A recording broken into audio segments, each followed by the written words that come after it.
This section is on Indian civilization and Islam in Southeast Asia. So if you look at South and Southeast Asia, you can see India here, and then you can see the modern day countries of Myanmar, Vietnam, Thailand, Malaysia, Indonesia, the Philippines. And this is basically the region we're going to kind of be talking about here. And remember the last section we were discussing, we kind of ended talking about Islam in India. As you can see, you're going to have Islamic expansion into India. Right? You see that very clearly here. And that, along with trade originating from here, will help lead to the spread of Islam in this area too. You'll also have the spread of Buddhism from India too. We'll talk more about that, but I just want to get us a sense of where we're at on the map. So the spread of Islam. So as I mentioned earlier, you're going to have Islamic military expansion into northwest India. So we talked about how Islam will spread into Persia. It will then spread into Afghanistan, and from there also into India.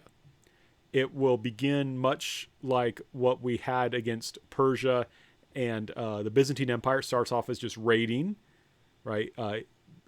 Indian civilization, the economy in many ways is very good. There's a lot of wealth, and so you're going to have this kind of raiding against Indians.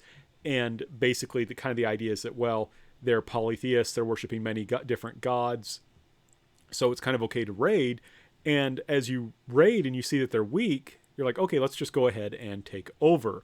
And that's what's going to happen, is you're going to have this kind of Islamic military expansion, right, from here, from in Persia and Afghanistan down into India. And whenever you see the word sultanate, that's referring to, or sultan, that's referring to Islamic rule.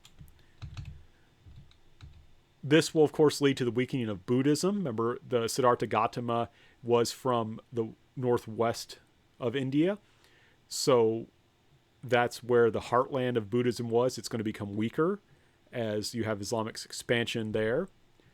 And what will happen is there's going to be a split, in a sense, among many Indians. Hindus who are higher varnas, like the warriors and the priests, are generally going to avoid conversion to Islam. They're going to see Muslims as invaders who do not respect the gods, who do not respect Indian civilization. In contrast, many in the lower varnas will convert. And there's a lot of different reasons for this. We've kind of talked about the reasons why people might convert when they get conquered, right? I mean, if you get conquered, there's a sense that, oh, the people who conquered us, their gods must be stronger than ours, so maybe we should believe in their gods. That, I think, may be kind of the case here, but also there is an aspect of the kind of spiritual equality that Muslims believe exists among Muslims. So remember, if you're lower Varna, that means that you kind of deserve to be there. If you're a peasant, it's because you kind of weren't great in your past life, and so you're a peasant. Whereas if you're a priest, it means you were good in your past life, so you're rewarded by being a priest. And this justified the social system. But imagine, you're this lower class person, and, people kind of look down on you and say, well, the reason you're so low in society is because you must have done something bad in your past life. Well, you may be attracted to something like Islam, which preaches a kind of spiritual equality, and which says, well, no, you didn't do anything wrong. You were created by God, and you should be treated with a kind of dignity as a Muslim.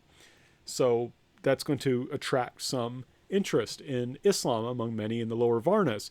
But what that means then is you're going to have parts of India are going to be conquered by Muslims. Some of the Indians will convert, others will not. So you're going to have a mixed society, right? Some Muslims, some Hindus. And this is important because what's going to happen later on is that the northern parts of India, especially the northwest and the northeast, those are Muslim majority. Though there are large numbers of Hindus there, they are going to split off. When India gains independence in 1947 from the British, it's a British colony, it gains independence in 1947, there was a hope among many, especially Hindus, that they could keep a unified country that was had a lot of Muslims and a lot of Hindus. But many Muslims, as a religious minority, were afraid of what would happen to them living in a Hindu majority country. They wanted their own country. And that would eventually lead to India being split into India, Pakistan and what will eventually become Bangladesh, with Pakistan and Bangladesh being Muslim majority countries, and then India being Hindu majority. And the problem is, I mean, that's one problem, is that, you know, some people wanted India to be unified and it wasn't. So that's kind of an issue. But also, Hindus living in Pakistan wanted to go to India. Many Muslims living in India wanted to go to Pakistan. And that led to a lot of people losing their homes and a lot of people being killed, unfortunately. So what's going to happen is there's going to be kind of two waves of religious expansion. Buddhism, as we've talked about before, is going to be expanding into Central Asia, into East Asia. We talked about going to China, Korea, and Japan. We didn't talk so much yet about how it's going to expand into Southeast Asia. It's going to go down into Myanmar, into Thailand, into Cambodia, Vietnam, Laos, and then even into Malaysia and Indonesia. Islam will later then, as it comes into India, Islam will also later spread, so that Indonesia is going to be the largest majority Muslim country in the world, right? It's not in a Middle Eastern country, it's actually in Indonesia. And some Islam will spread into Southeast Asia, but it's mostly going to stay Buddhist. But Islam will supplant Buddhism in island Southeast Asia. So mainland Southeast Asia is going to stay pretty solidly Buddhist, right? This Buddhism that they get from India. Whereas island Southeast Asia is going to become mostly Muslim. It was starting to become Muslim in the Philippines, in Mindanao, the southern islands. It's going to become mostly Muslim. But what will happen is the Spanish will come and the northern parts will become Christian. And that will kind of block the continued expansion of Islam. So what led to this spread? Why do we have this spread? And a lot of this has to do with what we call the Indian Ocean trade, right? There's going to be this trade going on in the Indian Ocean. So what's great is there's these things called monsoons. And don't think a monsoon is a storm, like a rainstorm exactly, though they often bring rainstorms. A monsoon is a wind. And the cool thing about the winds, about the monsoons, is that they're generally predictable. So, for example, and you may remember this from the Africa section, if you're down here, you know that at a certain time you can take a sailboat and sail up to India or Arabia or wherever, and then go there to trade, and then you know that the wind will reverse course at a certain time and you can sail back. So that's great. You have regular winds. That means you can predict your trading trips. It means it's a lot safer to trade, because you're not just at the mercy of the winds. You know when they're going to blow, you know when they're not going to blow. That means less risk. That means less risk means more trade. More people are willing to go out and trade when it's predictable and there's less chance of, them dying or their ship sinking or something like that. And here's the thing. The Silk Road was great, but it was expensive. Ships, though, can carry goods more cheaply than on land, right? Ships can carry goods more cheaply than what you can take on land. It's hard sometimes to get a sense of that, but to give you an example, when we were talking about Roman trade, Romans could transport things by ship 30 times more cheaply than by on land, right? So it was 1/30 of a cost to transport something by sea than by land. So imagine if you wanted to send a package and you had the choice of sending it for $1 or for $30, right? You're going to have more trade if you can send it for $1. So think about like Amazon.com or eBay or something like that. Imagine if you had to spend $1 for shipping and handling or $30 for shipping and handling. You're going to be ordering a lot more if you only had to pay $1. And that's essentially what you have here. Shipping costs just went way down.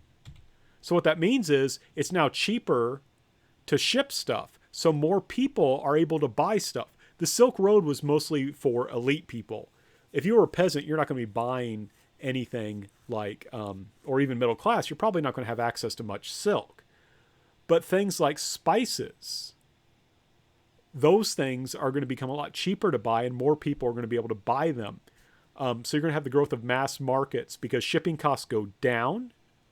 More people, the price of the goods will go down. More people can afford them. In addition, you can now ship things that you wouldn't have been able to ship in the past because shipping them would have been too expensive. People never would have bought them. So for example, now you can start shipping wood, right? You can load a ship full of wood and bring it up to Arabia where there's not a lot of wood and sell it, right? You can go from Africa. Africa had a lot of very they call like fragrant woods, wood that smelled good, like cedar and things like that. And they would bring it up to Arabia on ships. And they were able, the shipping costs were so low that they could actually make money doing so. So we had the growth of mass markets. And of course, as we've talked about before, whenever you have goods moving and people moving, technology and ideas also move. And so you'll also have the spread of religion and culture, say Buddhism and Islam. So as I've mentioned previously, while Islam does certainly spread by conquest, it will also spread through the activity of merchants. And Buddhism will do the same thing. Now, one thing I want to stress, of course, too, is what's really cool about this Indian Ocean trade is it's going to connect Africa, the Middle East, South Asia, East Asia, and Southeast Asia all together. Right? So we're going to have all these people talking to each other, trading with each other in a largely peaceful way. But who's not connected to this? Europe. Europeans are cut out of this directly. They know it exists. They would love to be a part of it, but they're up here. If they want this stuff, they have to get it overland from Islamic civilization. So they have to pay a lot more, and they have to enrich their enemies. So this is one reason why Europeans are going to go out and engage in the age of exploration, because they want to be a part of this Indian Ocean trade. Now, I've already talked a little bit about the spread of Islam. I want to talk a little bit more about the spread of Buddhism and Indian culture on mainland Southeast Asia, right? So as we talk about, Buddhism will be kind of supplanted by Islam in the islands like Malaysia and Indonesia, not so much on the mainland. So what's going to happen is you'll have Indian merchants going into Southeast Asia. They'll be carrying ideas. They'll be served by Hindu priests who will also carry with them Indian culture. You know, a lot of these Indian traders will will live in Southeast Asia in the equivalent of like Thailand and so forth. And they'll need people to take care of their religious needs. So there'll be Hindu priests and they'll help spread Indian culture. And there will also be Buddhist missionaries going from India into places like Thailand. And I want to stress they're going to follow a different kind of Buddhism from Chinese-style Buddhism. Chinese-style Buddhism we often call Mahayana Buddhism. They're going to follow Theravada Buddhism. You don't need to remember that name. I just want you to know that they're getting Buddhism straight, or the Buddhism that they're getting from India is going to be developed into something we call Theravada Buddhism, which makes Buddhism in Thailand different from Buddhism in East Asia. So just keep that in mind. In addition, the Thai alphabet is going to be based off of Indian alphabets. Right? So just like what we had happening with Japan and Korea, we're going to have happen, or with them borrowing from China, we're going to have Thailand doing the exact same thing with India. And one thing I think that is really fascinating is that the Thai palaces were decorated with images of the Ramayana. So you have this story that is told about by the Guptas, especially about the Rama fighting off the demon king to rescue his wife Sita, and this is read by Indians to be a story about fighting off foreign invasion. Foreigners, Thais, will pick up this story too and use it to decorate their palaces. And this is a picture I took when I went to Thailand of a scene from the Ramayana. Remember, there was a monkey, Hanuman. He has a monkey army that he leads into battle, which is awesome. And these are monkeys who are busy hanging around, smoking and drinking, which I think is hilarious. Gotta love talking monkeys. And you can especially see the impact of Indian culture on Thailand. In this case, right here is the Rama, Lord Rama, and there's Hanuman, his monkey. There's Sita. I don't know who that is, but that's Rama. And this is also Rama. The current day, or at least when I'm recording this video in 2020, the current day monarch of Thailand is Rama. And one thing you should know is that historians, we have really good memories. That's how you become a historian. You have to have a really good memory, because we have to memorize things like kings' names. And I just want to show you how good my memory is. I'm going to recite for you the 10 kings of Thailand since the 18th century. You ready? They are Rama the First, Rama the Second, Rama the Third, Rama the Fourth, Rama the Fifth, Rama the Sixth, Rama the Seventh, Rama the Eighth, Rama the Ninth, and Rama the 10th. So that shows to you the importance of Indian culture and civilization and how it's spread, right? And how it's impacted Thailand. The Thais are so impressed by the story of Ramayana and the idea of him defending his country from invaders, in a sense, that they too, in order to kind of emphasize this idea of defending themselves from outside invaders, they're going to have their own kings named Rama.